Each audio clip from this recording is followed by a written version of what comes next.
காலையில் வந்திருக்கிற பிள்ளைகளை ஆசிர்வதியும் மரவண்டியில் உற்சாகப்படுத்தி கொண்டு வாரும். தெய்வக்கரம் கூட இருந்து வழிநடத்தும்படி ஜெபிக்கிறோம். ஹல்லேலூயா. ஆசீர்வதித்து வழிநடத்தும் அதிசயங்களை காணப்படும். இயேசுவின் நாமத்தில் தாழ்மையோடு வேண்டிக் கொள்கிறோம். ஜெபங்களும் நல்ல பிதாவே. ஆமேன், ஆமேன், ஆமேன். சோத்திரம். ஹல்லேலூயா. பாடலை பாடி கர்த்தருடைய நாமத்தை மகிமைப்படுத்துவோம். Praise God. ஹல்லேலூயா. சோத்திரம், சோத்திரம், சோத்திரம், ஸ்தோத்திரம். ஆமீன் ஆண்டவரே, ஸ்தோத்திரம். வானபராபரனே இப்போ வாருய மாத்திகிலே, வானபராபரனே இப்போ வாருய மாத்திகிலே, வந்தனு திருக்கரத்தா எம்மையாசே பதியுமையா, வந்தனு திருக்கரத்தா எம்மையாசே பதியுமையா, எல்லா மகிமை கனவும் துதியோ எதிரவாருமையா, எல்லா மகிமை கனவும் துதியோ எதிரவாருமையா, வானவராமரனே வாருய மாத்திகிலே, வானவராமரனே வாருய மாத்திகிலே, பாட்டலின் மனைவிடமே மக்களின் அதிகாரியே,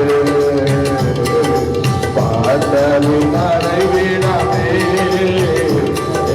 மக்களின் அதிகாரியே, பாதமே கூடும் பாலகரே மக்கள் பரிசுத்தம் நீயும் ஐயா,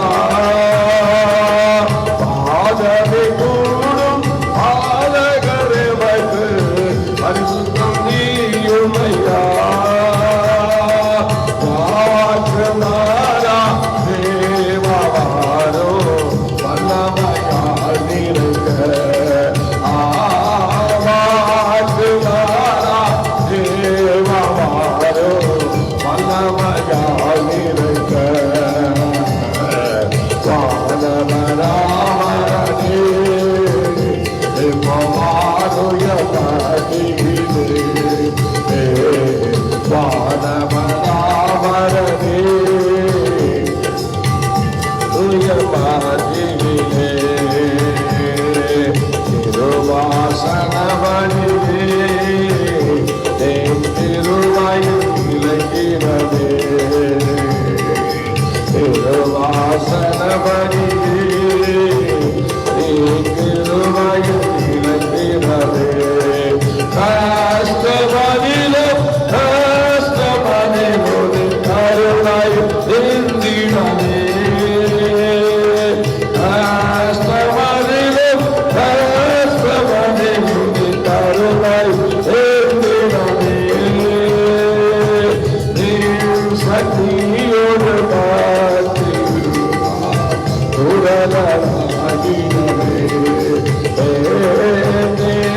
சக்தியோடு வானவராமரனே வாரு மாத்திகிலே,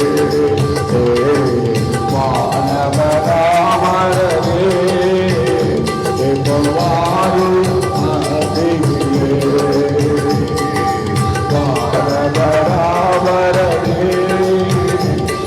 வாருய மாத்திகிலே, தாயத்தை மறந்தாலோ ஐயா நீர் மறவாதீர்க்க, அம்மா தாயத்தை மறந்தாலோ ஐயா நீர் மறவாதீர்க்க,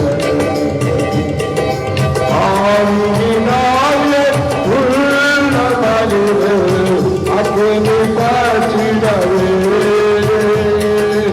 ஆவியினாலே உள்ளமலிவு அக்கினி காற்றிடவே, ஏகோவாவே எங்களின் ராஜா எழுந்து வாருங்கள், ஏகோவாவே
Hallelujah.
மகிமையின் கடத்தையும் ஏற்றிட்டு வருகிற தெய்வமாகிய காலைதோறும் எங்கள் மத்தியிலே எழுந்தருளி நீர் எங்களை ஆசீர்வதிப்பதற்காக நன்றி சொல்லுகிறோம்.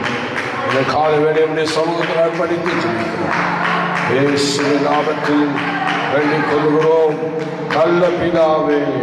ஆமென், ஆமென், ஆமென். அல்லேலூயா, அல்லேலூயா. ஆண்டவருடைய நாமம் மகிமைப்படுவதாக. இந்த கால வேளையிலே நாம் ஆண்டவருடைய வசனம் சிலவற்றை படித்து கர்த்தருடைய நாமத்தை நாம் மகிமைப்படுத்தலாம், வாசிக்கலாம். ஸ்தோத்திரம், ஸ்தோத்திரம். ஆண்டவருடைய கரம் என்னெல்லாம் நமக்கு செய்து நம்முடைய வாழ்க்கையிலே நன்மைகளை கொண்டு வருகிறது என்பதை நாம் ஸ்தோத்திரம் நாம் இப்பொழுது வாசிக்கலாம். வாசியங்கள் பார்க்கலாம். ஏசாயா தீர்க்கதரிசியின் புஸ்தகம் 59ஆம் அதிகாரம் 1ஆம் வசனம் படிங்க.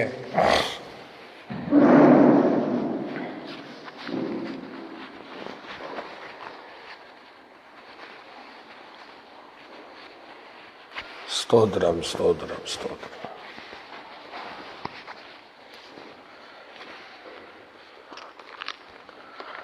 Praise the Lord. Hallelujah.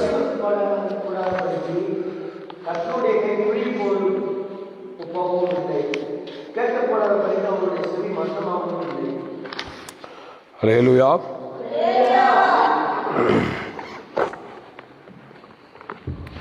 கர்த்தர் மகிமைப்படுவாராக. ஸ்தோத்திரம்.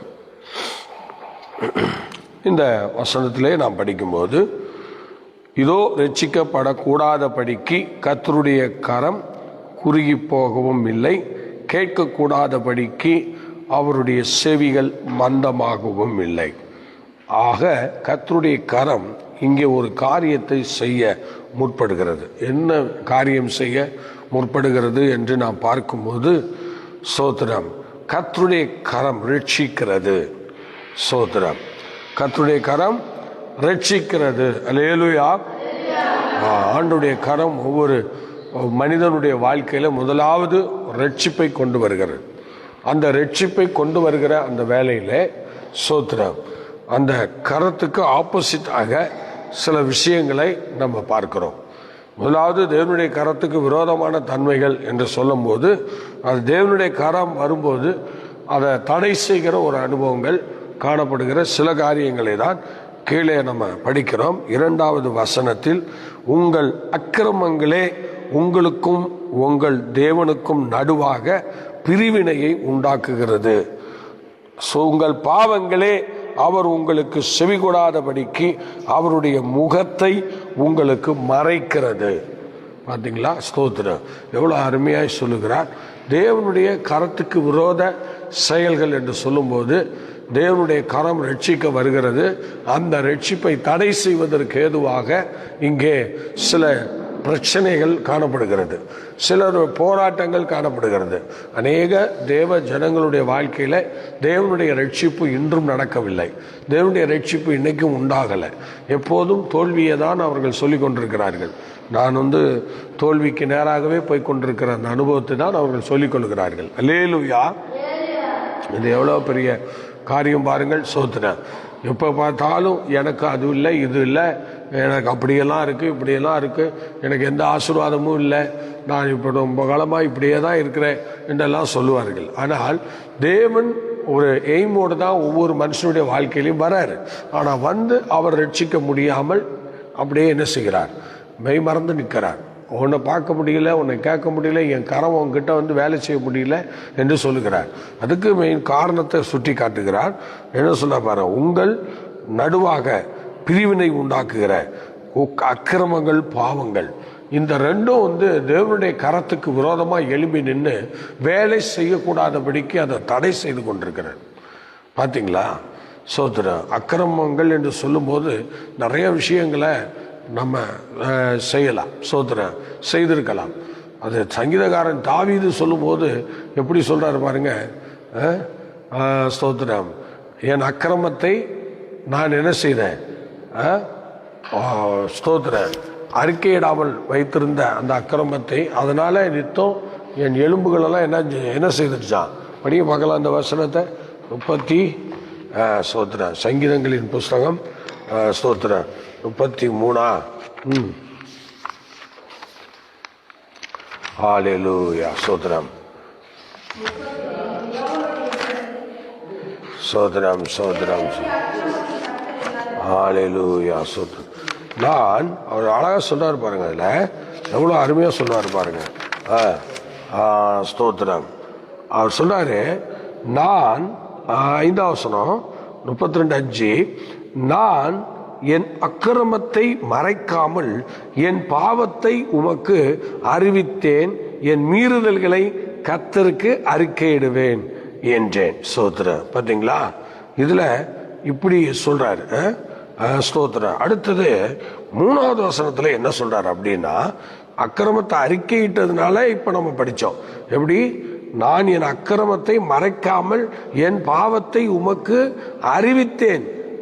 உடனே ஆண்டவர் என்ன செய்றாராம், அந்த மீறுதல்களை கர்த்தருக்கு அறிக்கையிட்டதுனால இன்றைக்கு தேவரீர் என் பாவத்தின் தோஷத்தை மன்னித்தீர் என்று சொல்லுகிறார். பார்த்தீங்களா, மன்னித்தீர் என்று சொல்லுகிறார். ஆனா அதே 3வது வசனத்தில் சொல்றாரு, நான் அடக்கி வைத்த மட்டும் என் கதறுதலினாலே என் எலும்புகள் என்ன செஞ்சிருச்சா? ஆமா, பாருங்க, அவர் சொல்றாரு அக்கிரமத்தை 2வது வசனத்தில் வரும்போது, எவனுடைய அக்கிரமத்தை கர்த்தர் எண்ணாது இருக்கிறாரோ, எவனுடைய ஆவியில் கபடமில்லாது இருக்கிறதோ அவன் பாக்கியவான். அதில் தான் 3வது வசனம் வரும்போது, நான் அடக்கி வைத்த மட்டும் நித்தம் என் கதறுதலினாலே என் எலும்புகள் என்ன உலர்ந்து போயிற்று. அப்ப என்னத்தை அப்படி அடக்கி வச்சாரா? அக்கிரமத்தையும் பாவத்தையும் மீறுதல்களையும் அறிக்கை பண்ணாம இதையெல்லாம் சேஃப்டி பண்ணி வச்சிருக்கிறார். சேஃப்டி பண்ணி வச்சிருந்ததுனால இப்ப அவர் சொல்றாரு, அக்கிரமத்தை அப்படி மறைச்சதுனால, அக்கிரமத்தை அறிக்கை பண்ணாம போனதுனால, அக்கிரமத்தையும் பாவத்தையும் மீறுதல்களை விடாமல் போனதுனால இப்ப அவர் சொல்றாரு, நித்தம் என் கதறுதலினாலே என் எலும்புகள் உலர்ந்து போயிற்று என்று சொல்லுகிறார். பாருங்கள், சங்கீதக்காரன் அப்படி அவிதமாய் சொல்லுகிறார். அப்ப ஒரு மனுஷனுடைய வாழ்க்கையில நல்லா கவனிக்கணும், ஒரு மனுஷனுடைய வாழ்க்கையில ஆசீர்வாதங்கள் குறைவுபடுவதற்கு மெயின் காரணம் என்ன அப்படின்னா, தேவனுடைய கரம் வேலை செய்யாத தன்மை. தேவனுடைய கரம் அங்க கிரியை செய்யக்கூடாதபடிக்கு முடக்கப்பட்டிருக்கிறது. சோத்திரம். அதுக்கு மெயின் காரணம் அக்கிரமம். அல்லேலூயா. உங்கள் பாவங்கள் என்று வேதம் நமக்கு தெளிவாக சொல்லுகிறது. அல்லேலூயா. எல்லாம் யோசிச்சு பாருங்க, தேவன் நமக்கு தெளிவாக சொல்றாரு. அதனால இன்னைக்கு அக்கிரமத்தை நம்ம என்ன செய்யக்கூடாது? மறைக்கக்கூடாது, ஒழிக்கக்கூடாது.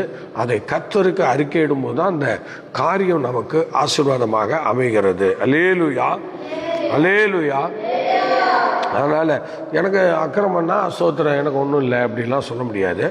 ஸ்தோத்திரம். அக்கிரமங்கள் என்று சொல்லும்போது அது எல்லா விஷயம் மறைக்கிறதே ஒரு அக்கிரமம் தான். பாவங்களால் மறைச்சிக்கிறோம் பார்த்தீங்களா, அதுவே ஒரு அக்கிரமம் தான். ஸ்தோத்திரம். அதனால அக்கிரமத்தினால உண்டானது என்ன அப்படின்னா, அது ஒரு மரணத்துக்கு எதுவான ஒரு வியாதி. ஸ்தோத்திரம். அதை எபேசியர் 2:1 படிக்கிறோம். படிக்க பார்க்கலாம். 2:1. ஸ்தோத்திரம். என்ன சொல்றாரு பாருங்க, அக்கிரமங்களினாலும் பாவங்களினாலும் மரித்தவர்களாய் இருந்த ஆண்டவர் நம்மை உயிர்ப்பித்தார் என்று சொல்லப்படுகிறது. பாருங்க, பார்த்தீங்களா, அந்த வசனம் அப்படிதான் சொல்லுது. எப்படி? அக்கிரமங்களினாலும் பாவங்களினாலும் மரித்தவர்களாய் இருந்த உங்களை உயிர்ப்பித்தார் என்று சொல்லப்பட்டிருக்கு. பாருங்க, அக்கிரமம் என்று சொல்லுகிறது மரித்ததுக்கு அடையாளம். சோத்திரம். மரித்து போன ஒரு விஷயத்துக்கு அடையாளம். சோத்திரம். அப்ப மரித்தவர்களும் மௌனத்தில் இறங்கினவர்களும் கர்த்தரை துதியார்கள் என்று சங்கீதக்காரன் சொல்லுகிறார். நல்லா கவனிக்கணும், மரித்தவர்களும் மௌனத்தில் இறங்கினவர்களும் கர்த்தரை துதியார்கள், நாமோ இது முதற்கொண்டு என்னென்றைக்கும் துதிப்போம் என்று சொல்லியிருக்கிறது. அப்போ அக்கிரமத்தை மறைக்கிறவன் துதிக்க முடியாது, அவன் எலும்புகள் உலர்ந்து போயிடும். அதனால அவனுக்கு உஷ்ணம் அதிகமாயிடும். அப்படின்னா சோதனைகள் அதிகமாயிடும்னு அர்த்தம். சோத்திரம். பார்த்தீங்களா, சோதனைகள் அவனுக்கு அதிகமாகும். சோதனையில் அவன் ரொம்ப பலப்படுவான். சோத்திரம். அதிகமான சோதனைகளாக கடந்து வரும். அதனால ஸ்தோத்திரம். எனக்கு அன்பான தேவனுடைய பிள்ளையே, இந்த விஷயத்தில் அக்கிரமங்கள் என்று சொல்லும்போது நாம் அதை ஸ்தோத்திரம் என்ன செய்யக்கூடாது? மறைக்கிறது அல்ல, அது சேஃப்டி பண்ணுறது அல்ல, அதை கடவுள்கிட்ட அறிக்கை பண்ணுறது தான் மெயினான ஒரு விஷயம். ஆனால் இப்போ அப்போ தான் கர்த்தருடைய கரம் வேலை செய்ய ஆரம்பிக்கும். அதனால் நல்லா யோசித்து பாருங்கள், கர்த்தருடைய கரம் வேலை செய்யுதா அல்லது ஒதுங்கி நிற்குதான்னு பாருங்கள். ஒதுங்கி நின்றுச்சுன்னா நம்ம அக்கிரமங்களில் நம்ம மரிச்சிருக்கிறோம்னு அர்த்தம். அதனால் இப்போ கிறிஸ்து தான் உயிர்ப்பிக்கணும். இதுக்கு மருந்து வேறு எங்கெல்லாம் கிடையாது, வேறு எங்குமே கிடையாது. ஒரே மருந்து தான். சோத்திரம் அப்பா சமூகம் தான். தாழ்த்தி ஆண்டவர் சமூகத்தில் அழுதான்னா போதும், மீதியெல்லாம் அவர் பார்த்துக்குவார். அல்லேலூயா. சரி, இது ரெண்டாவது ஒரு கரத்தை குறித்து நம்ம படிக்கலாம். சங்கீதம் 89வது சங்கீதம் 13வது வசனத்தை நீங்கள் படிங்க பார்க்கலாம். சங்கீதம் 89வது சங்கீதத்தில் 13ஆம் வசனம் என்ன சொல்லுதுன்னா, உமக்கு வல்லமையுள்ள புயம் இருக்கிறது, உம்முடைய கரம் பராக்கிரமம் உள்ளது, உம்முடைய வலது கரம் உன்னதமானது என்று சொல்லப்பட்டிருக்கிறது. பார்த்தீங்களா? ஸ்தோத்திரம். அல்லேலூயா. ஸ்தோத்திரம். அப்ப தேவனுடைய கரம் பராக்கிரமம் உள்ளதாக நமது வாழ்க்கையில இருக்கணும். சிலர் தேவனுடைய கரம் அவங்க வாழ்க்கையில இறங்கி வேலை செய்யறதுனால அது நல்ல பராக்கிரமம் செய்யும். நீதிமானுடைய கூடாரங்கள் ரட்சிப்பின் கெம்பீர சத்தம் உண்டு, கர்த்தரின் வலது கரம் பராக்கிரமம் செய்யணும்னு நம்ம படிக்கிறோம். பார்த்தீங்களா? இப்போ தேவனுடைய கரம் ஒருத்தவங்க கூட இருந்துச்சுன்னா அவன் காரியம் இல்லை ஜெயமாக இருக்கும், சோத்திர ஆசீர்வாதமாக இருக்கும், மகிமையாக இருக்கும். அவங்க சொல்றதெல்லாம் வாய்க்க பண்ணுவார், அவங்களுடைய காரியங்கள் எல்லாம் கைக்கூடி வர பண்ணுவார். இந்த சோத்திர சத்துருடைய ஆதிக்கங்களும் அவங்களுக்கு சீக்கிரம் வராது. தேவன் அவங்கள கண்ணோக்கி பார்த்து அவங்கள சிறப்பாக வழி நடத்தக்கூடியவராய் காணப்படுகிறார். நல்லா யோசிச்சு பாருங்க. தேவனுடைய கரம் என்று சொல்கிறது சோத்திரம், அது ஒரு பராக்கிரமம் உள்ள கரம். ஸோ அது மாத்திரம் இல்லை, அந்த கரம் ஒரு மனிதனுடைய வாழ்க்கையில் வரும்போது அவர் சொல்றாரு பாருங்க, உன்னதமானதுன்னு சொல்றாரு. சோத்திர ஆண்டுடைய கரம் ஒரு உன்னதமான காரியங்களை நமக்கு செய்யுது. சோத்திர ஆக மொத்தத்தில் நம்ம சோத்திர கர்த்தருடைய கரம் நம்ம கூட இல்லைன்னா பரலோகமே போக முடியாது. ஏன்னா அந்த உன்னதத்துக்கு சம்பந்தப்பட்டது ஆண்டுடைய கரம். ஆண்டுடைய கரம் உன்னதத்துக்கு சம்பந்தப்பட்டது. அல்லேலூயா. நல்லா யோசிச்சு பாருங்க. கர்த்தருடைய கரம் உன்னதத்துக்கு சம்பந்தப்பட்ட ஒரு கரம். அந்த கரம் நம்மோடு இல்லைன்னா நாம என்ன செய்ய முடியாது, அந்த ராஜ்யத்தை சென்றடைய முடியாது. சோத்திரம். அதனால அந்த ராஜ்யத்துக்கு போகிற அந்த கரம், ராஜ்யத்துக்கு கொண்டு போகிற அந்த கரம் நம்மோடு கூட இருந்தால் அது பராக்கிரமம் செய்யக்கூடியதாக இருக்கிறது. அல்லேலூயா. சத்தமா சொல்லுங்க பார்க்கலாம். பராக்கிரமம் செய்யக்கூடியதாக இருக்கிறது. ஸ்தோத்திரம். அல்லேலூயா. அல்லேலூயா. ஸ்தோத்திரம். அதனால கர்த்தருடைய பிள்ளைகள், நீங்க அந்த ஸ்தோத்திரம் பராக்கிரமம் என்று சொல்லும் போது அது ஒரு ஆளுமையை குறிக்கிறது, ஒரு பெரிய ஒரு ஆளுமை. ஸ்தோத்திரம். ஒரு பெரிய பகிரங்கமான ஒரு ஆளுகை. ஸ்தோத்திரம். நேர்த்தியான ஒரு ஆளுகை. அப்படிப்பட்ட ஒரு காரியத்தை அது குறிக்கிறது, அந்த பராக்கிரமம். ஸ்தோத்திரம். இப்போ நம்ம குடும்பத்தில் எப்படின்னா, நம்ம குடும்பத்தில் நிறைய பேர் இருக்காங்க. ஒரு 3 பிள்ளைங்க, 2 பொம்பளை பிள்ளைங்க, அப்பா அம்மாலாம் இருக்காங்கன்னு வச்சுங்களேன். அதில் ஒருத்தருடைய கரம் பராக்கிரமமாக இருக்கும். எப்படின்னா ஒரு ஆளுகைக்குரியதாக இருக்கும். என்ன அப்படின்னா, அதில் தகப்பனுடைய கரம்னு வச்சுங்களேன். தகப்பனுடைய கரம் என்ன செய்யணும்னா, இந்த பிள்ளைகளை மனைவியை போஷிக்கிறதாக, காப்பாற்றுகிறதாக அது காணப்படும். ஏன்னா அது எல்லாருடைய வாழ்க்கையிலையும் அது ஈடுபட்டு எல்லாரையும் சந்தோஷிப்பிக்கிற ஒரு நல்ல கிரியைகளை அவர்கள் மூலமாக தேவன் அந்த குடும்பத்துக்கு கொண்டு வர்றார். அப்போ பார்த்தீங்கன்னா அந்த குடும்பத்தில் உள்ள எல்லா விஷயமும் அவர்களை கொண்டு தான் நடக்குது. அப்போ அவர்கள் அந்த குடும்பத்தில் ஒரு பயங்கரமான ஒரு ஆளுகைக்கு நேராக வந்திருக்கிறாங்க. அப்போ அந்த ஒரு மனுஷன் மனைவி ஆளுகை செய்கிறான், பிள்ளைகள் ஆளுகை செய்கிறான், மற்றபடி அவருடைய தேவைகளை சந்திக்கிறான். இப்படி பார்த்தீங்களா? அதான் சோத்திரம். அப்படிப்பட்ட ஒரு ஆளுகையை அந்த குடும்பத்தில் ஒருத்தரை கொண்டு கொடுக்குறார். இன்னைக்கு அந்த ஒருத்தர் இருக்கும்போது தான் இவ்வளோ ஆசீர்வாதங்கள் நமக்கு கைக்கூடி வருது. அந்த ஒருத்தர் இல்லைன்னு சொன்னால் அந்த கர்த்தருடைய கரம் பராக்கிரமம் என்று சொல்லுகிற அந்த நிலைமை நமக்குள்ள இருக்க முடியாது.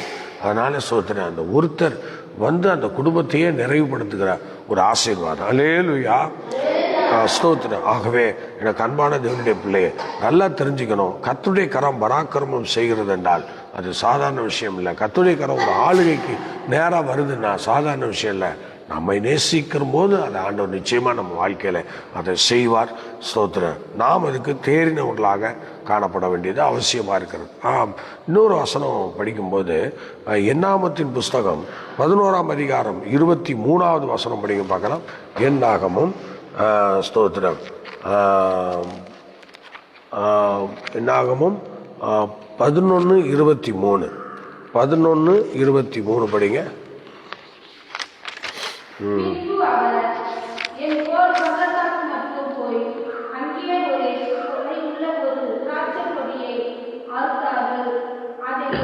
கவனிங்கள். எண்ணாமத்தின் புஸ்தகம் 11ஆம் அதிகாரம் 23வது வசனம் என்ன சொல்லுகிறது? அதற்கு கர்த்தர் மோசேயை நோக்கி, கர்த்தருடைய கை குறுகி இருந்ததோ, என் வார்த்தையின்படி நடக்குமோ நடவாதோ என்று நீ இப்பொழுது காண்பாய் என்றார். அல்லேலூயா சொல்லுவோமா? சோதரா மோசேயை பார்த்து ஆண்டவர் சொல்றாரு, என்னுடைய கரம் அதை நீ இப்ப காண போகிறேன்னு சொல்றாரு. என்னுடைய கரம் செய்கிறதை நீ காண போகிறாய் என்று சொல்லுகிறார். ஆனா மோசேக்கு ஒரு எண்ணம் இருந்திருக்கிறது. என்னன்னா, மோசேயை பார்த்து இந்த வார்த்தையை சொல்றாரு பாருங்க, கர்த்தருடைய கரம் குறுகி இருக்கிறதோ, என் வார்த்தையின்படி நடக்குமோ நடவாதோ என்று நீ இப்பொழுது காண்பாய். சோதரா இப்பொழுது காண்பாய். சோதரா ஏன்னா சிலர் சந்தேக பெருவழிகள் தான் நம்முடைய வாழ்க்கையில. நம்ம எல்லாருமே சில விஷயங்கள சந்தேகம்தான். சோதரா சந்தேகம்தான் நமக்கு இன்னைக்கு பெரிய பிரச்சனையே. சந்தேகம்தான் நமக்கு பெரிய வேதனையே. அல்லேலூயா. சோதரா சந்தேகப்படுகிறவன் காற்றினால் அடிபட்டு அலைகிற கடலின் அலைக்கு ஒப்பா இருக்கிறான்னு சொல்லியிருக்கு. அவனுக்கு கூடும் கிடையாது, அவனுக்கு தங்குமிடமும் கிடையாது, அவனுக்கு பராமரிப்பும் கிடையாது. சோதனை அப்படியே எழும்பி வரும், அப்படியே போயிடும், அவ்வளவுதான். சந்தேகத்துக்கு அதுக்கு ஒரு எல்லையே கிடையாது. சோதரா சந்தேகம் என்று சொல்லுகிறதற்கு இடமே கிடையாது. அதனால அந்த இப்போ ஒரு சந்தேக கண்ணோட்டத்தோடு மோசேயினுடைய காரியம் காணப்படுகிறது. அதனாலதான் இப்ப குறுகி இருக்கிறதோ, எப்படி சொல்றாரு பாருங்க, கர்த்தருடைய காயம் குறுகி இருக்கிறதோ, என் வார்த்தையின்படி நடக்குமோ நடவாதோ என்று நீ இப்ப பாப்ப மோசே, நீ இப்ப பாப்ப என்று சொல்றாரு பாருங்க. அப்ப எந்த அளவு மோசையும் கொஞ்சம் பலப்பட்டு தான் வராரு. கொஞ்சம் கொஞ்சமா ஆண்டவர் மோசையை பலப்படுத்துகிறார். ஏன்னா போகும்போதே சொல்றாரு, ஐயோ எனக்கு அதெல்லாம் செட் ஆகாது, என்ன விட்டு அப்படிலாம் சொல்றாரு இல்ல. அதனால ஸ்தோத்திரம் ஆண்டவருக்கு ஸ்தோத்திரம். மோசே மேல கொஞ்சம் இருந்தது, சந்தேகங்கள்லாம் இருந்தது, இவன் என்ன இப்படி இருக்கிறானே அப்படின்னு. அப்போ உடனே ஆண்டவர் சொல்றாரு, இப்ப நீ அதை பாப்ப மோசேன்றாரு. நீ இப்படியெல்லாம் சந்தேகப்படுற, இப்ப நீ என் கிரியையில பார்க்க போற, என் கரத்தின் கிரியையில நீ பார்க்க போறேன்றார். அல்லேலூயா. நிச்சயமா அவருடைய கரத்தின் கிரியை நடக்கும். அவருடைய கரத்தின் கிரியைகள் நிச்சயமா நடக்கும். சோத்திரம். அதனால எனக்கு அன்பான தேவனுடைய பிள்ளையே சோத்திரம். தொடர்ந்து நம்ம தேவனுடைய கரம் நம்ம வாழ்க்கையில செய்யக்கூடிய விஷயங்களை நம்ம பார்த்தால் நிச்சயமா சொல்றோம், சந்தேகத்தை நிவர்த்தி செய்கிற ஒரு ஆசீர்வாதத்தை கர்த்தர் கொண்டு வருவார், நிச்சயமாய் கொண்டு வருவார். சோத்திரம். இன்னும் நீங்க ஸ்தோத்திரம் பார்க்க போனால் சோத்திரம் ஒவ்வொரு தேவனுடைய பிள்ளைகளுடைய வாழ்க்கையிலையும் ஏதோ ஒரு இடத்துல இந்த சந்தேகம் பேருள் இருக்கும்.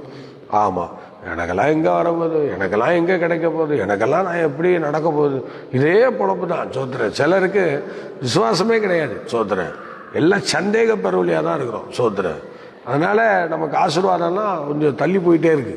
சோத்திரன் ஆண்டவர் வசனம் என்ன சொல்லுதுன்னா, நீ விசுவாசித்தால் தேவனுடைய மகிமையை காண்பாய். சோத்திரன் பாத்தீங்களா? அப்ப நம்ம விசுவாச குறைவு தான் தேவ மகிமையை தள்ளி வச்சிருக்கு. சோத்திரன் தேவ மகிமையை எப்படி வச்சிருக்காங்களா? தள்ளி வச்சிருக்கிறாங்கன்னு சொல்லப்பட்டிருக்கு. சார், 4வது ஒரு கருத்தை நம்ம பார்க்கும்போது ஏசாயா தீர்க்க தரிசன புஸ்தகம் 48ஆம் அதிகாரம் 13ஆம் வசனம் படிங்க பார்க்கலாம். 48:13. சோத்திரம் 48ஆம் அதிகாரம் 13வது வசனம் படிங்க. ஸ்தோத்திரம் 48:13. சோதரன் அதுல என்ன சொல்லியிருக்கிறார் என்றால், நல்லா கவனிங்க, என் கரமே பூமியை அஸ்திவாரப்படுத்தி என் வலது கை வானங்களை என்ன செய்தான் அளவிட்டது, நான் அவைகளுக்கு கட்டளையிட அவைகள் அனைத்தும் நிற்கும் என்று சொல்லுகிறார். அப்ப பாருங்க, கர்த்தருடைய கரம் என்ன நமக்காக என்னெல்லாம் பண்ணியிருக்கு பாருங்க. ஆண்டுடைய கரம் சாதாரணமானதில்ல. என் கரமே பூமியை அஸ்திவாரப்படுத்தி, எவ்வளவு அருமையா சொல்றாரு பாருங்க.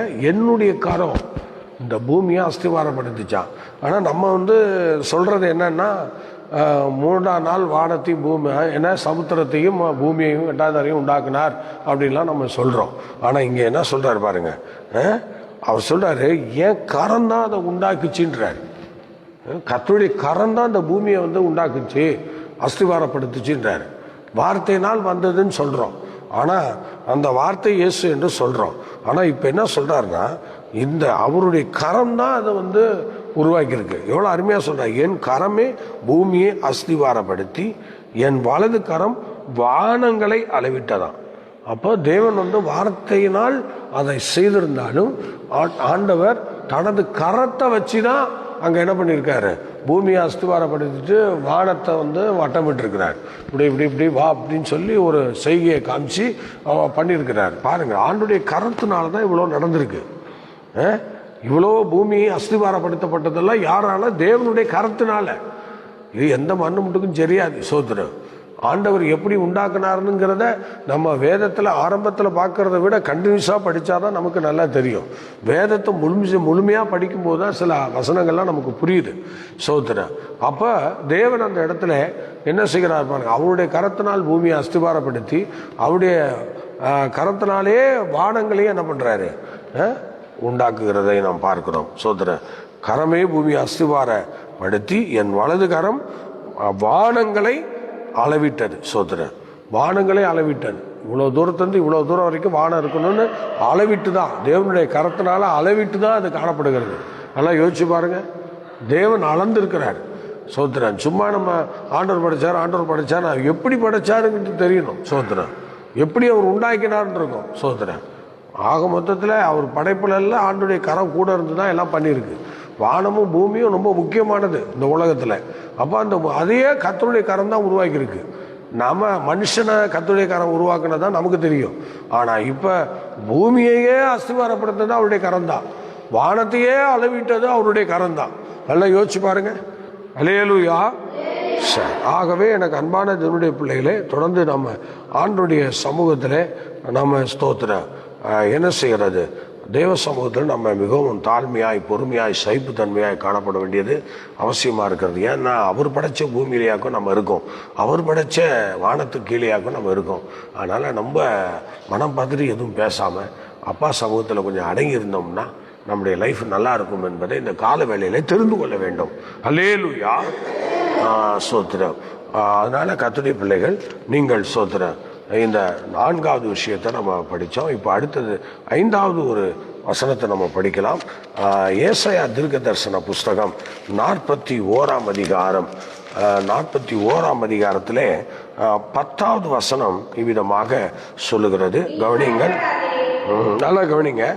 நீ பயப்படாதே, நான் உன்னுடனே இருக்கிறேன், திகையாதே, நான் உன் தேவன், நான் உன்னை பலப்படுத்தி உனக்கு சகாயம் பண்ணுவேன், என் நீதியின் வலது கரத்தினால் நான் உன்னை தாங்குவேன் என்று சொல்றார். ஆக தேவன் இன்னைக்கு பயப்படாதேன்னு சொல்லிட்டு ஒதுங்கி நிற்காம அவருடைய வலது கரத்தினால் நம்ம என்ன செய்கிறாரா, தாங்குகிறவராய் இருக்கிறார். அல்லேலூயா.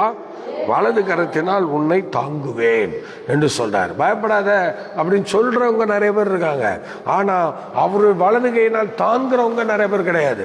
ஆனா ஆண்டவர் சொல்லிட்டு அப்படியே மறைஞ்சு போறவர் அல்ல, உன் கூட இருந்து வேலையை துவங்குகிறவர், வேலையை முடிக்கிறவர் அவர் தான். அல்லேலூயா. ஆமா, பாத்தீங்களா, வேலையை முடிக்கிறதே அவர் தான், துவங்கி அவரே முடிச்சிருவார். ஆகவே கர்த்தருடைய வலது கரம் என்று சொல்லுகிறது நீங்க நினைக்கிற மாதிரி சாதாரண கரம் அல்ல, அது நம்மோடு கூட இருந்து தாங்குற கரம். ஆமா, ஒவ்வொரு தேவனுடைய பிள்ளைகளையும் இந்த பூமியிலே சோத்திரம் உலகம் முடிவு பெறும் இந்த சகல நாளும் நம்மோடு கூட இருந்து நம்மை தாங்குகிற ஒரு கரம் இன்னைக்கும் நம்மோடு கூட இருக்கிறது. அல்லேலூயா, ஹல்லேலூயா, ஸ்தோத்திரம். ஆகவே எனக்கு அன்பான தேவனுடைய பிள்ளையே ஸ்தோத்திரம். அடுத்தது எஸ்ரா சொல்லும்போது ஒரு கரத்தை குறித்து சொல்லுகிறார்.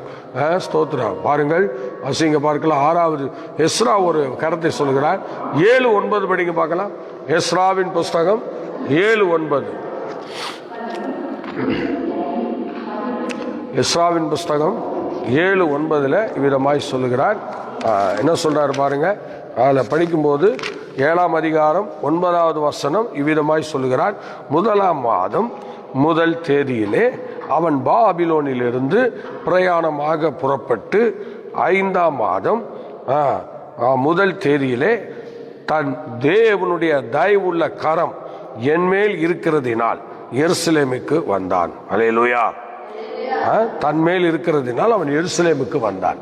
அவன் நம்ம சில விஷயங்களை செய்து முடிக்கணும் இந்த பூமியிலன்னு சொன்னா ஆண்டுடைய கரம் நம்ம கூட இருக்கணும். எஸ்ரா மேல இருந்துச்சு. அந்த தேவனுடைய ஆலயத்தை கட்டுவதற்கு தேவனுடைய கரம் நம்மேல் எஸ்ரா மேல இருந்ததுனால அவனை வந்து சேர்ந்தான். அவனுடைய காரியங்கள் எல்லாம் ஜெயமாய் இருந்தது. அல்லேலூயா. அந்த தேவனுடைய கரம் நம்மோடு கூட இருக்கிறதா என்று நம்ம என்ன செய்யணும்? நல்லா யோசிச்சு பார்க்கணும். அல்லேலூயா. ஆமா, கர்த்தருடைய கரம் என்று சொல்லுகிறது சாதாரண விஷயம் அல்ல. எனக்கு அன்பான தேவனுடைய பிள்ளையே, ஆண்டுடைய பிரசன்னம் நம்மோடு கூட இருந்து இன்னைக்கு சிறப்பா இன்னைக்கு நம்ம நடத்தணும்னா நம்ம கண்டிப்பா அவருடைய சமூகத்துல நம்ம நின்று கர்த்தரை மகிமைப்படுத்தணும். தேவனுடைய தயவுள்ள கரம் தம்மேல் இருப்பதினால் எருசலேமுக்கு வந்தான். புரியல? இன்னைக்கு ஆண்டவருடைய கரம் உங்க கூட என் கூட இருந்ததுனாலதான் கர்த்தருடைய சன்னிதானத்துல வந்து நிக்கிறோம். அப்படி இல்லைன்னு நினைக்கிறீங்க? அப்படி இல்லைங்க. நல்லா கவனிங்க. இப்போ நான் சொன்னதுக்கு ஒரு ஆமீன் உங்களால் சொல்ல முடியல. அதுக்கு காரணம் என்னன்னா, நான் தான் வந்தேன், என்னை அவனும் கொண்டு வரலங்கிற மாதிரி தெரியுது. உங்களுடைய அந்த என்னது பதில், இந்த சைலண்ட் அல்லேலூயா சொல்லுவோமா? ஆமாம், வசனத்தை வசனம் மாதிரி கேளுங்க. சோத்திரம். ஏதோ பேய் அரைஞ்ச மாதிரி உட்கார்ந்துருக்கீங்க. உண்மையிலே பேய் அரைஞ்சவங்க தான், வேற வழி இல்லை. ஏன்னா வசனம் ஒன்று வரும்போது அது வந்து சொல்லுது கர்த்தருடைய கரம் நன்மையா இருந்ததுனால தான் வந்து சேர்ந்தேன்னு. ஆனா இப்ப நம்ம அது நமக்கு ஏக்கல பார்த்தீங்களா? அது நமக்குள்ள வரல பாருங்க. அது நமக்குள்ள வரல. ஏன்னா எங்கேயுமே ஒரு சத்தம் காணுமே, ஒரு ஆமீனோ ஐயோ ஆமா அப்படிதான் ஆண்டுடைய கரையும் கூட இருந்ததுனால தான் நான் இங்க வந்து நிக்கிறேன், அவருக்காக ஆராதிக்கிறேன், அவருக்காக சமூகத்தில் வந்து காலையில உட்காந்துருக்கேன், அப்படி ஒரு ஆமே நல்லே லூயா அப்படி ஒரு எடுத்துக்காட்டு எதுவுமே இல்லை பாருங்க. அப்ப என்ன அர்த்தம்னா, நான் தான் என் திறமையில தான் என் வண்டி ஓடிக்கிட்டு இருக்குங்கிற மாதிரி நீங்க ஃபீல் பண்றீங்க. அல்லேலூயா. ஆமா, சோத்ரா. உங்க ஃபீலிங் எல்லாம் உங்க கூட வச்சுக்கோங்க. ஆண்டுடைய கரம் நன்மையா இருந்ததுனால தான் இன்னைக்கு நம்ம எல்லாரும் கர்த்தர் சமூகத்துல எருசலேமுக்கு இன்னைக்கு வந்திருக்கிறோம். அவங்க அன்னைக்கு வந்தாங்க, எஸ்ரா அன்னைக்கு வந்ததுக்கு காரணம் அவங்க மேல ஆண்டுடைய கரம் தயவுள்ள கரம் இருந்துச்சா, அதனால வந்து சேர்ந்தாங்க. அல்லேலூயா. கடைசியா 7வது ஒரு விஷயத்தை நம்ம படிக்கலாம். நெகேமியா 2:18 படிக்க பார்க்கலாம். நெகேமியா 2:18. நெகேமியா 2ஆம் அதிகாரம் 18வது வசனத்தை படிக்க பார்க்கலாம். ஸ்தோத்திரம். அதுல என்ன சொல்றாரு பாருங்க. 18வது வசனம் அதுல என்ன சொல்லியிருக்கு? என் தேவனுடைய கரம் என் மேல் நன்மையாக இருக்கிறதையும் ராஜா என்னோட சொன்ன வார்த்தைகளையும் அவர்களுக்கு அறிவித்தேன். அப்பொழுது அவர்கள் எழுந்து கட்டுவோம் வாருங்கள் என்று சொல்லி அந்த நல்ல வேலைக்கு தங்கள் கைகளை திடப்படுத்தினார்கள். அல்லேலூயா. அல்லேலூயா. சோத்திரம். பாத்தீங்களா? சோத்திரம் எவ்வளவு அருமையா சொல்றாரு பாருங்க. எவ்வளவு அருமையாக ஆண்டுடைய சமூகம் நம்மோடு கூட இருந்து எவ்வளவு சிறப்பாக ஆண்டவர் சொல்லுகிறார். அல்லேலூயா. அல்லேலூயா. சோத்திரம். தேவனுடைய கரம் அவர் மேல நன்மையாக இருந்துச்சான். பார்த்தீங்களா? அதனால்தான் நல்ல வேலைக்கு எல்லாம் எழும்புனாங்களாம். சோதரன். சில நேரங்களில் தேவனுடைய கரம் உங்க மேல நன்மையா இல்லாதனால தான் கர்த்தருக்குன்னு உங்களால எழும்பி கொடுக்க முடியல. இன்னைக்கு சபைகள் தேவனுக்கு கொடுத்தாதான் சபை வளரும். விசுவாசிகள் கர்த்தருடைய ஊழியத்திலே கொடுக்கிறவங்களா இருந்தாதான் அந்த சபை வளர்ச்சி உண்டாகும். ஆனா சில பேர் சோதனை வாங்கிக்கிட்டு என்ன செய்யறாங்க, மிஸ்யூஸ் பண்றாங்க. அப்படி இல்லை. ஆனா அவங்களுக்கு தெரியும் நம்ம சபை எதில் வளருது அப்படின்னு சொல்லி நம்ம பார்க்கும்போது சோத்திரம் ஆண்டவருடைய சமூகத்துல கொடுக்கிற தேவனுடைய பிள்ளைகள் அவங்க மேல ஆண்டவருடைய கரம் நன்மையா இருக்கிறனால தான் கர்த்தருக்கு கொடுக்குறாங்க. அல்லேலூயா. ஆனா மற்றவங்க நன்மையா இருக்க நன்மையா இல்லைன்னா கர்த்தருக்கு கொடுக்க மாட்டாங்க. கொடுக்காதவர்களை வச்சு ஒன்றும் பண்ணவும் முடியாது. ஸ்தோத்திரம். இன்னைக்கு ஆண்டவருடைய கிருபையினால ஊழியங்கள் வளர்ந்து ஆண்டவருடைய சமூகத்தில் சில காரியங்களை பார்க்கறோம்னா அது தேவனுடைய பிள்ளைகளை குறிக்கிறது. அவங்க இருக்கிற அந்த வளர்ச்சியை குறிக்கிறது. அவங்களுடைய ஸ்தோத்திரம் ஆண்டவருடைய கரம் அவங்களோடு இருக்கிறதை குறிக்கிறது. அப்ப இன்னைக்கு ஒரு ஊழியம் வளருது, ஒரு சபை வளருது, ஒரு குடும்பம் வளருதுன்னா அந்த குடும்பத்தில் அல்லது இந்த சபையில கர்த்தருடைய கரம் நம்மோடு கூட இருக்குன்னு அர்த்தம். ஆண்டவருடைய கரம் இல்லாம ஒரு வளர்ச்சியை நம்ம பார்க்க முடியாது. அல்லேலூயா. ஆமா, ஒரு வளர்ச்சியும் பார்க்க முடியாது.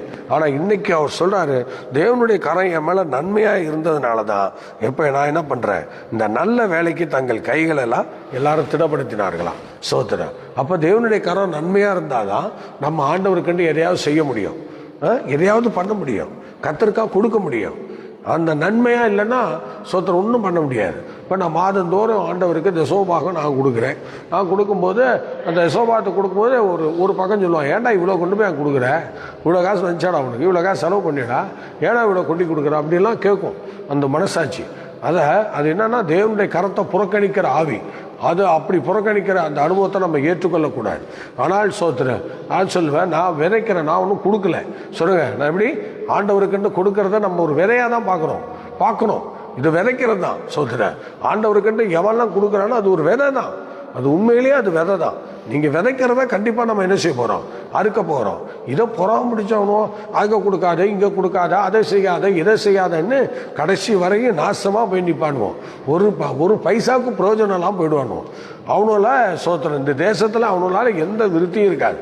சோத்திரம், தன்னிட்டேருந்து ஒருத்தன் இழக்கிறான் அப்படின்னா அது சோத்திரம், எவனும் திருடிட்டு போகல, அதுதான் இழக்கிறதுக்கு அடையாளம். ஆனால் இங்கே ஆண்டவர் என்ன சொல்றாரு, அவன் மேலே நன்மையாக இருந்ததுனால தான், கர்த்தருடைய கரம் மேலே நன்மையாக இருந்ததுனால தான் என்ன செய்கிறாங்களா, அந்த வேலைக்கு தங்கள் கரங்களை எல்லாரும் உயர்த்துறாங்களாம், கொடுக்குறாங்களாம். சோத்திரம். அல்லேலூயா. ஆமாம், நன்மையாக இருந்தால் தான் நமக்கு அந்த காரியம்லாம் நடக்கும். சோத்திரம். அதனால் கர்த்தருடைய பிள்ளைகளே, உங்கள் குடும்பம் நடத்துகிற ஒரு தாயாக இருக்கட்டும், தகப்பனாக இருக்கட்டும், அல்லது ஒரு மனைவியாக இருக்கட்டும், சோத்திரம், அல்லது பிள்ளைகளாகவே இருக்கட்டும், யாராக இருந்தாலும் குடும்பம் நடத்துகிறவங்க மேலே ஆண்டுடைய கரம் நன்மையாக இருந்துச்சுன்னா நிறைய கைகளை கர்த்தர் ஏற்படுத்துவார். நிறைய கைகள் உருவாகும். கொடுக்கிற கரங்களை ஆண்டவர் ஏற்படுத்தி கொண்டே இருப்பார். நமக்கு எந்த குறைவும் ஏற்படாது. சோத்திரம். ஆண்டுடைய வசனம் தெளிவாக சொல்லுது, கர்த்தரை தேடுகிறவர்களுக்கு ஒரு நன்மையும் குறைவுபடாது. அதனால உன் லைஃப்ல குறையில்லாமல் வாழணும்னு நினைக்கிறியா, குறையில்லாமல் நீ வாழணும்னு நினைக்கிறியா, ஆண்டவருடைய விஷயத்துல நீ கொடுக்கிற மகனாக, கொடுக்கிற மகளாக உன் கரங்களை திடப்படுத்தி கொண்டு கர்த்தரை மையப்படுத்தணும். அல்லேலூயா. நாம் ஜெபிக்கலாமா? 7 விதமான காரியங்களை இன்னைக்கு நம்ம தியானிச்சிருக்கிறோம். சோத்திரம். சொல்லுங்க பார்க்கலாம். ஒன்று சொல்லுங்க. ஒன்று என்னது? கர்த்தருடைய கரம் குறுகி போகலை. அல்லேலூயா. ஆண்டுடைய கரம் குறுகி போகலை. அடுத்தது ஸ்தோத்திரம், நம்முடைய கரம் பராக்கிரமம் செய்யும். அடுத்தது கர்த்தருடைய கரம் குறுகி இருக்கிறதோ குறுகி இல்லையோ என்ற ஒரு அவிசுவாசம் உள்ள காரியங்கள். ஸ்தோத்திரம். அடுத்தது ஸ்தோத்திரம், என் கரமை பூமி அஸ்திபாரப்படுத்தினது. அடுத்தது நீதியின் கரம் உன்னை ஸ்தோத்திர தாங்குகிறது. அடுத்தது எஸ்ரா, தயவுள்ள கரம் என்ன செய்கிறது, கூட இருந்து நடத்தியது. சோத்திரம். அதனால கொண்டு வந்து சேர்த்தார். கடைசியாக 7வது, தேவனுடைய கரம் நன்மையாக இருந்ததினால் என்று பார்க்கிறோம். ஆண்டவர் இப்படி தேவனுடைய கரத்தை குறித்து 7 விதமான காரியங்களை இந்த கால வேளையில நம்ம தியானிக்கும்படி கிருபை செய்தார். எல்லாரும் கரங்களை உயர்த்துவோமா? ஆண்டவரே, உங்கள் கரம் என் கூட இருந்து என்னை விருத்தி அடைய பண்ணட்டும், என் குடும்பத்தை ஆசீர்வதிக்கட்டும், எங்கள் சபையை ஆசீர்வதிக்கட்டும், எங்கள் ஊழியத்திலே நாங்கள் வளர்ந்து ஆளாக எங்களுக்கு உதவி செய்யுங்க. தேவ கரத்தில் எங்களை தாழ்த்தி ஒப்படைக்கிறோம். ஆண்டவரே, ஆசீர்வதிச்சு வழிநடத்தும், பெரிய காரியங்களை செய்யும். உங்கள் அன்பு கரங்களில் எங்களை தாழ்த்தி ஒப்படைக்கிறோம். கனமகிமை துதியெல்லாம் உங்களுக்கே தருகிறோம். மீட்பர் இயேசுவின் நாமத்தில் வேண்டிக் கொள்கிறோம் பிதாவே. ஆமேன், ஆமேன், ஆமேன். Okay, God bless you. கர்த்தர் உங்களை ஆசீர்வதிப்பார்.